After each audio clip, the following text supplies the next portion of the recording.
전능하사 천지를 만드신 하나님 아버지를 내가 믿사오며 그 외아들 우리 주 예수 그리스도를 믿사오니 이는 성령으로 잉태하사 동정녀 마리아에게 나시고 본디오 빌라도에게 고난을 받으사 십자가에 못 박혀 죽으시고 장사한 지 사흘 만에 죽은 자 가운데서 다시 살아나시며 하늘에 오르사 전능하신 하나님 우편에 앉아 계시다가 저리로서 산자와 죽은 자를 심판하러 오시리라. 성령을 믿사오며 거룩한 공예와 성도가 서로 교통하는 것과 죄를 사하여 주시는 것과 몸이 다시 사는 것과 영원히 사는 것을 믿사옵나이다. 아멘.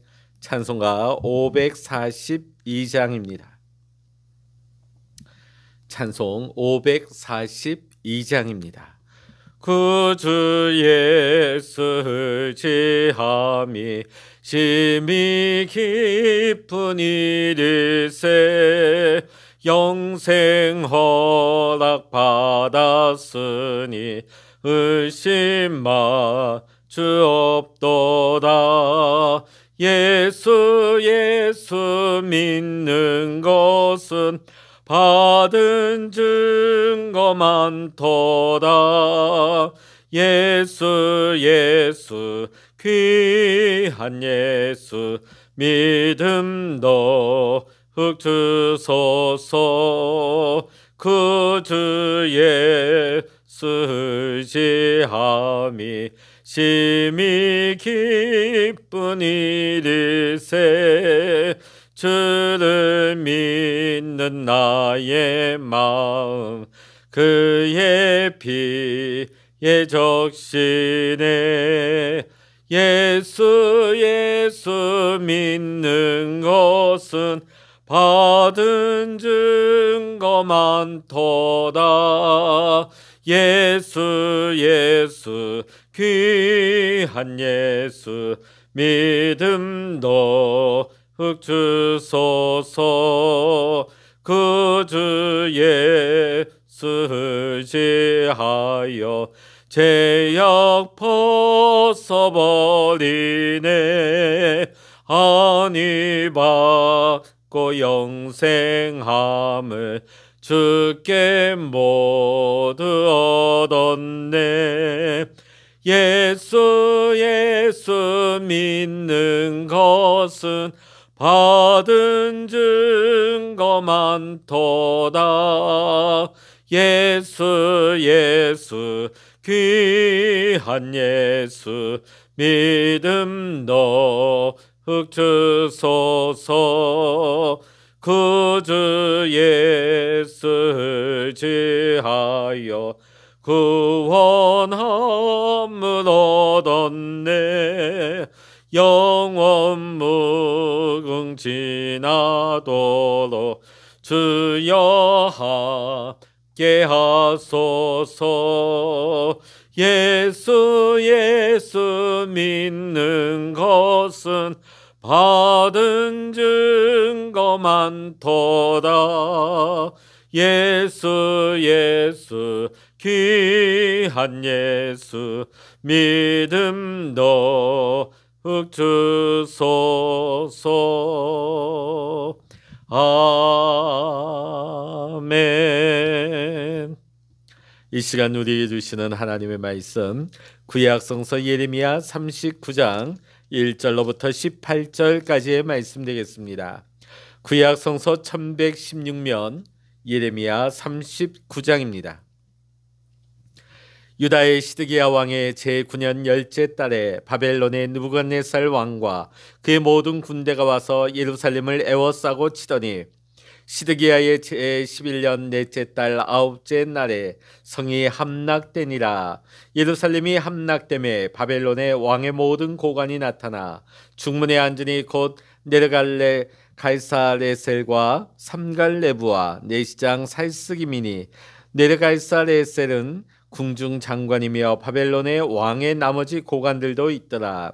유다의 시드기야 왕과 모든 군사가 그들을 보고 도망하되 밤에 왕의 동산길을 따라 두담 샘문을 통하여 성읍을 벗어나서 아라바로 갔더니 갈대아인의 군대가 그들을 따라 여리고 평원에서 시드기야에게 미쳐 그를 잡아서 데리고 하맛 땅 라블라에 있는 바벨론의 느부갓네살 왕에게로 올라가매 왕이 그를 신문하였더라. 바벨론의 왕이 라블라에서 시드기야의 눈앞에서 그의 아들들을 죽였고 왕이 또 유다의 모든 귀족을 죽였으며 왕이 또 시드기야의 눈을 빼게 하고 바벨론으로 옮기려고 사슬로 결박하였더라. 갈대아인들이 왕궁과 백성의 집을 불사르며 예루살렘 성벽을 헐었고 사령관 느부사라단이 성중에 남아있는 백성과 자기에게 항복한 자와 그 외에 남은 백성을 잡아 바벨론으로 옮겼으며 사령관 느부사라단이 아무 소유가 없는 빈민을 유다 땅에 남겨두고 그날의 포도원과 밭을 그들에게 주었더라. 바벨론의 느부갓네살 왕이 예레미야에 대하여 사령관 느부사라단에게 명령하여 이르되 그를 데려다가 선대하고 해하지 말며 그가 내게 말하는 대로 행하라. 이에 사령관 느부사라단과 내시장 느부사스반과 궁중장관 네르가이사레셀과 바벨론 왕의 모든 장관이 사람을 보내어 예레미야를 감옥들에서 데리고 사반의 손자 아히감의 아들 그달랴에게 넘겨서 그를 집에서 데려가게 하매 그가 백성 가운데에 사니라. 예레미야가 감옥들에 갇혔을 때에 여호와의 말씀이 그에게 임하니라. 이르시되 너는 가서 구스인 에벤멜렉에게 말하기를 만군의 여호와 이스라엘의 하나님의 말씀에 내가 이 성에 재난을 내리고 복을 내리지 아니하리라 한 나의 말이 그날에 내 눈앞에 이루리라. 여호와의 말씀이니라. 내가 그날에 너를 구원하리니 내가 그 두려워하는 사람들의 손에 넘겨지지 아니하리라. 내가 반드시 너를 구원할 것인즉 내가 칼에 죽지 아니하고 내가 노략물같이 내 목숨을 얻을 것이니 이는 내가 나를 믿었음이라. 여호와의 말씀이니라 하시더라. 아멘. 할렐루야. 오늘도 함께 기도하시는 우리 사랑하는 모든 믿음의 성도님들에게 오늘도 하나님의 크신 은혜와 평강 또 기도 응답의 축복이 함께 하시기를 주의 이름으로 간절히 축원합니다. 오늘 우리가 함께 읽은 예레미야 39장은 예루살렘의 처참한 멸망, 몰락, 그것과 함께 감옥에서 풀려나는 예레미야의 모습을 보여주고 있습니다. 조국이 멸망할 때 비로소 감옥에서 풀려날 수 있었던 예레미야는 인간적으로 볼 때 참 기구한 운명을 타고난 사람처럼 보입니다. 약 1년 6개월 동안 예루살렘은 바벨론의 포위를 당하며 심한 기근에 시달리다가 멸망을 당합니다. 이때가 기원전 586년, 지금으로부터 약 2600년 전이 되어집니다. 어제 우리가 보았던 38장 17절을 봐도 예레미야는 마지막 바벨론에게 항복을 하면 살 수 있다고 시드기야에게 하나님의 말씀을 전합니다. 분명 마지막 순간에 하나님은 심판 직전에 긍휼을 베풀고 계십니다. 마지막 기회를 주고 계시는 것입니다. 예레미야는 이러한 하나님의 말씀을 아주 간곡하게 시드기야 왕에게 전했지만 시드기야 왕은 하나님의 말씀을 듣지 않았습니다. 귀는 열려 있었지만 듣지 않았고 눈은 떴지만 보지 못한 것입니다. 우리가 예레미야서를 통해서 보면 시드기야 왕은 참 그 마음이 유약한 자였다 하는 것을 알게 되어집니다. 마음이 약한 사람은 눈에 보이는 것만을 무서워합니다. 오늘 여기 보면 시드기야가 눈에 보이는 사람들만 두려워했다는 것입니다.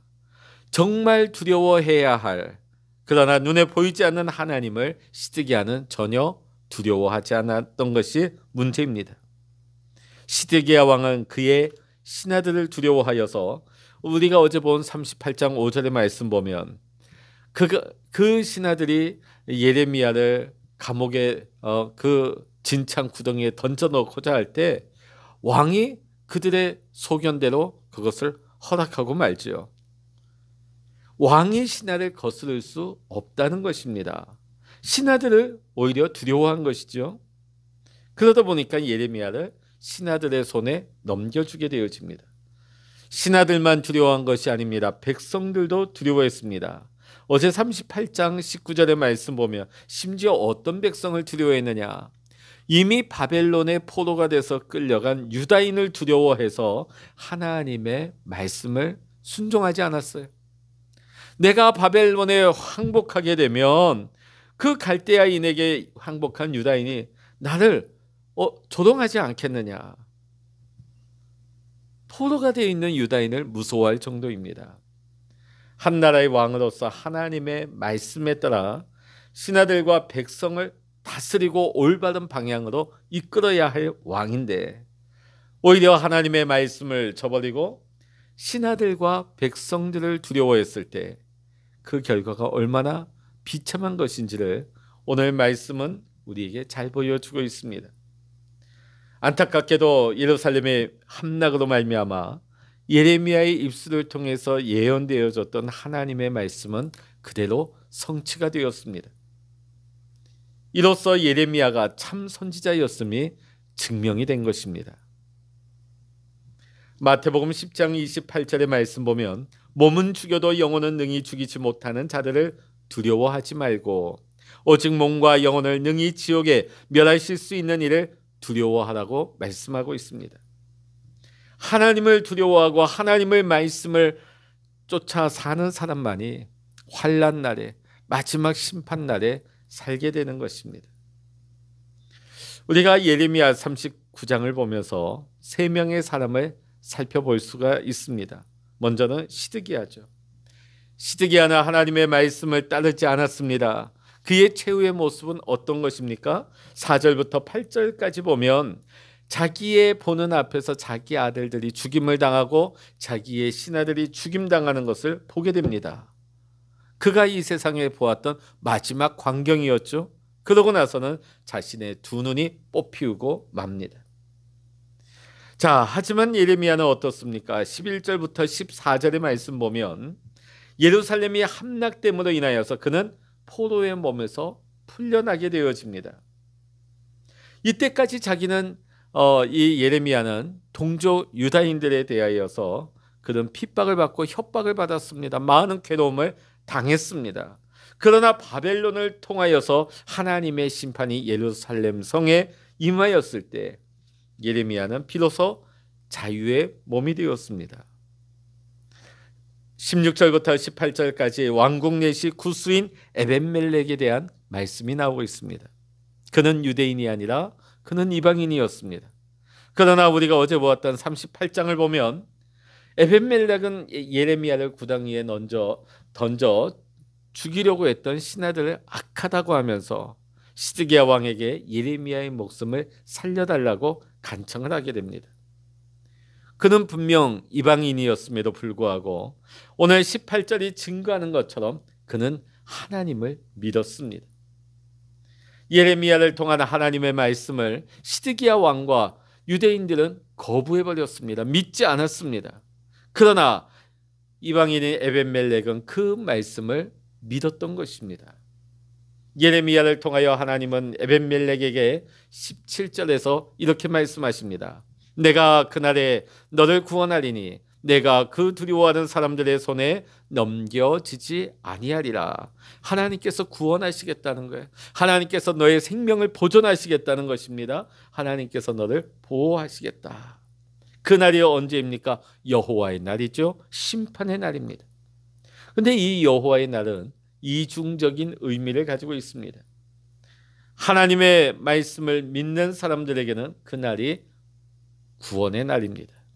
그러나 하나님을 멸시하며 하나님의 말씀을 받지 않는, 믿지 않는 자들은, 불순종하는 자들은 그날이 심판의 날이 되는 아주 무서운 날이 되는 것입니다. 오늘 시드기야와 에벤멜렉을 통해 우리가 볼 수 있듯이 유대인이냐 이방인이냐가 중요하지 않습니다. 유대인이라고 무조건 구원받고 이방인이라고 버림받고 그것이 아니에요. 중요한 것은 무엇입니까? 하나님을 믿느냐 하나님을 믿지 않느냐는 거예요. 또 하나님의 말씀대로 행하느냐 아니면 말씀대로 행하지 않느냐. 오늘 하나님은 18절 말씀에서 에벤멜렉에게 이렇게 말씀하십니다. 내가 나를 믿었습니다. 사랑하는 성도 여러분, 우리가 교회를 얼마나 다녔느냐, 내가 직분을 가지고 있느냐, 내가 어떤 교단에 속해 있느냐, 그것이 중요한 것이 아닙니다. 중요한 것은 내가 하나님을 믿느냐 안 믿느냐, 내가 하나님의 말씀을 믿고 그 말씀대로 행하여 살아가고 있느냐, 아니면 그 말씀을 무시하고 그 말씀을 불순종하고 있느냐. 마지막 심판날에 그 여호와의 날이 우리에게 두려움의 날이요 멸망의 날이 되지 않기를 원합니다. 그 날이 오늘 에벤멜렉과 예레미야에게 구원의 날이 된 것처럼, 해방의 날이 된 것처럼, 오히려 그 날이 세워지는 날이었던 것처럼 오늘 하나님을 믿고 하나님의 말씀대로 행하는 우리 모든 믿음의 성도님들이 그날이 진정한 구원의 날이요 상급의 날이요 하나님께서 우리를 세우시는 복된 날이 될 수 있기를 주의 이름으로 간절히 축원합니다. 기도하시겠습니다. 할렐루야. 하나님 아버지, 오늘 시드기야 왕과 유대인들이 끝까지 하나님이 주신 국률의 때를, 하나님의 말씀을 받지 아니하며 하나님의 말씀을 멸시했을 때 결국 예루살렘이 멸망당하고 그들은 비참한 최후를 맞이하고 말았습니다. 오늘 우리가 하나님 앞에서 우리는 하나님을 믿고 있습니까? 아니면 하나님을 믿지 않고 있습니까? 우리가 하나님의 말씀을 알되 그 말씀대로 살아가고 행하고 있습니까? 아니면 하나님의 말씀을 들었지만은 그 말씀을 멸시하며 그 말씀에 불순종하고 있지는 않습니까? 장차 우리가 여호와의 날, 심판의 날을 맞이하게 될 터인데 그날이 우리에게 무서운 두려움의 날이요 비참한 최후의 날이 되는 것이 아니라 하나님의 말씀을 의지하며 하나님의 말씀대로 행하며 하나님을 진실로 믿는 우리 모든 믿음의 성도님들이 되어서 여호와의 날이 하나님께서 우리를 세우시고 축복하시는 진정한 구원의 날이 될 수 있도록 인도하여 주시옵소서. 오늘도 우리에게 믿음을 더하여 주시옵소서. 믿는 자가 되게 하여 주시고 우리가 믿음대로 하나님 우리의 삶에서 행할 수 있도록 오늘도 우리의 삶을 축복하시고 성령님 이끌어 주시옵소서. 모든 감사와 영광을 우리 주님께 올려드리며 우리 주 예수 그리스도의 이름으로 간절히 기도하옵나이다. 아멘. 찬양하라 내 영혼아, 찬양하라 내 영혼아, 내 속에 있는 것들아 다 찬양하라. 기도하라 내 영혼아, 기도하라 내 영혼아, 내 속에 있는 것들아 다 기도하라.